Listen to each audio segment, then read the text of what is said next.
बिस्मिल्लाहिर्रहमानिर्रहीम। तो student math हम कर रहे हैं क्लास 10th का और इसका ये चैप्टर 1 है, एक्सरसाइज 1.1 है और इसका क्वेश्चन नंबर 2 है जिसका तीसरा और चौथा पार्ट इस वीडियो के अंदर हम करेंगे। तो ये तीसरा और चौथा पार्ट है क्या, एक्चुअल में हम फैक्टराइजेशन कर रहे हैं इन क्वेश्चंस के अंदर और फैक्टराइजेशन के दो क्वेश्चन हमने पिछली वीडियो में कर लिए थे, अब ये तीसरा और चौथा है। तो सबसे पहले स्टेप में मैं क्या करूंगा कि इनकी पोजीशन चेंज कर दूंगा, क्योंकि ये एक्स स्क्वायर वाला है तो इसको इस साइड पे ले आऊंगा और इन दोनों को इक्वल के दूसरी साइड पे ले दूंगा। तो सबसे पहले स्टेप में आपने क्या करना है, 17 एक्स स्क्वायर को इधर ले आना है और 4 माइनस 32 एक्स को दूसरी साइड पे ले जाना है। अब नेक्स्ट स्टेप में मैं क्या करूँगा कि सबको एक साइड पे लेकर आऊँगा, एक हमारी क्वाड्रेटिक इक्वेशन बन जाएगी और उसके बाद इसकी फैक्टराइजेशन होगी। तो ये -32x है, ये इस साइड पे आके +32x हो जाएगा और ये +4 है और इधर आके -4 इज इक्वल टू 0। तो ये इसके पहले दो स्टेप हैं। अब इसको हम ब्रेकअप में लेकर जाएंगे, ये जो दरमियान वाली इसकी टर्म है इसको ब्रेकअप करेंगे और ब्रेकअप ऐसे करना है कि पहली और आखिरी को हमने पहले मल्टीप्लाई करना है। अब मल्टीप्लाई करेंगे तो 17 को अगर हम 4 से मल्टीप्लाई करें तो ये बनता है 68 एक्स स्क्वायर। तो हम 68 के पहले फैक्टर ढूंढेंगे और उन फैक्टर में से हमें एक ऐसा पेयर मिलेगा जिसको प्लस माइनस करने से 32 बनेगा। तो मैं पहले इसको 1 पे लेके जाता हूँ, 168 इज इक्वल टू 68 आ गया। फिर 2 पे लेके जाते हैं, 2 3 ज़ार 6, 2 4 ज़ार 8, तो ये भी 68 बनता है। लेकिन अगर यहाँ आप देखें तो हमें वो पेयर मिल गया है। अगर हम 34 में से 2 को माइनस करें तो 32 हमारा बन जाता है। तो मैं इसी पेयर को यूज़ करूँगा। तो इसको दोबारा लिखते हैं, 17 एक्स स्क्वायर, तो बड़ा पहले आएगा प्लस 34x और 32x और उसके बाद प्लस नहीं हमारे पास माइनस ये 2x आएगा। 34x में से 2 निकलेगा तो 32 ही रह जाएगा और -4 इज इक्वल टू 0। अब क्या करेंगे, इन पहली दो में से अलग कामन लेंगे और अगली दो में से अलग कामन लूँगा। तो यहाँ पे 17 भी कामन आ जाता है क्योंकि 17 34 पे जाता है। इसी तरह एक्स स्क्वायर और x है तो x भी एक हमारा कामन मिल जाएगा। तो 17x इसमें कामन आ गया, 17x बाहर चला गया, एक्स स्क्वायर था 2x थे, एक x बाहर चला गया तो एक अंदर आ गया। प्लस 17 को 34 पर लेके जाएं तो ये 2 और x बाहर चला गया तो ये खाली 2 ही रहेगा।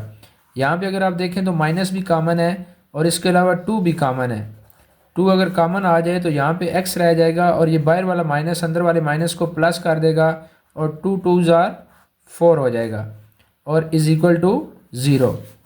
अब नेक्स्ट स्टेप में क्या होगा कि ये दोनों ब्रैकेट एक जैसी आ गई हैं, इनको एक दफ़ा मैं लिखूँगा और बाकी हमारे पास 17x और -2 बनता है, इसको अलग ब्रैकेट में लिख देते हैं और इज इक्वल टू 0।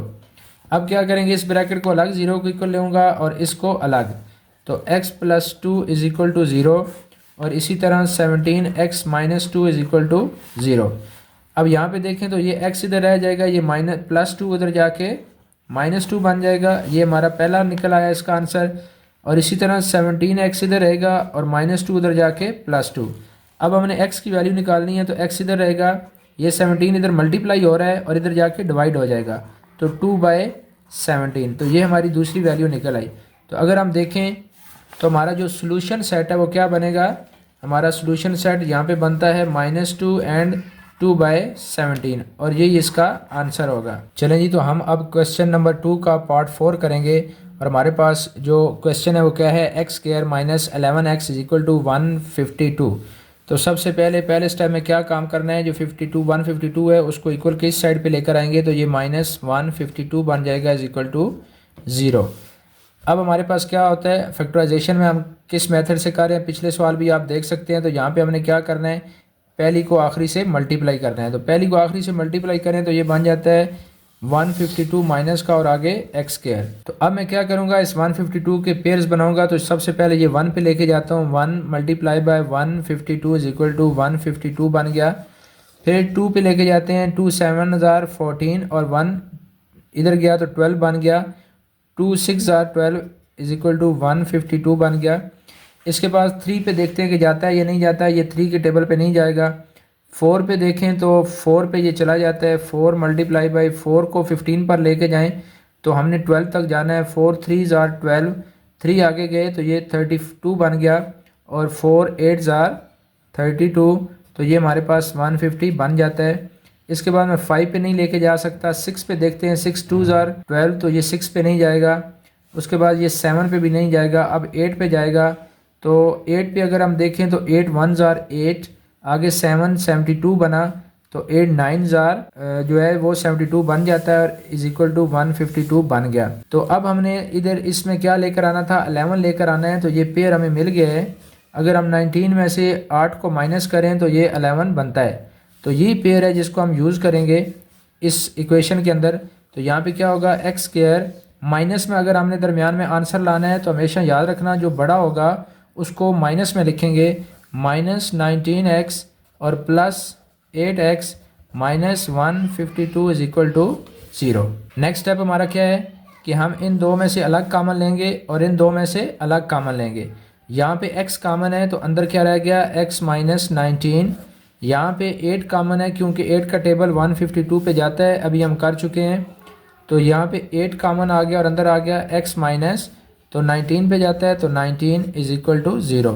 अब ये ब्रैकेट और ये ब्रैकेट दोनों एक जैसी हैं, इनको हम दोबारा कामन लेंगे, x माइनस 19, बाकी क्या बचा है x और प्लस 8, इसको अलग ब्रैकेट में लिख देते हैं, x plus 8 is equal to 0।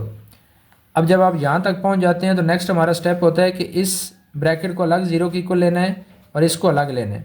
तो लिखते हैं x minus 19 is equal to 0, इस तरह लाइन लगा लें, x plus 8 is equal to 0। अब क्या होगा जी, x इधर रहेगा, ये माइनस 19 उधर जाके प्लस 19 हो जाएगा, ये पहली वैल्यू हमें मिल गई है। और इसी तरह प्लस 8 उधर जाके माइनस 8 हो जाएगा, ये दूसरी वैल्यू निकल आई है। तो इस तरह हमारा जो सोल्यूशन सेट है वो क्या बना, 19 और -8, और यही हमारा आंसर भी होगा। तो स्टूडेंट्स, अगर आपको इन वीडियो से कुछ हेल्प मिल रही है तो इस चैनल को सब्सक्राइब करें और अपने दोस्तों से भी शेयर करें। अल्लाह हाफिज़।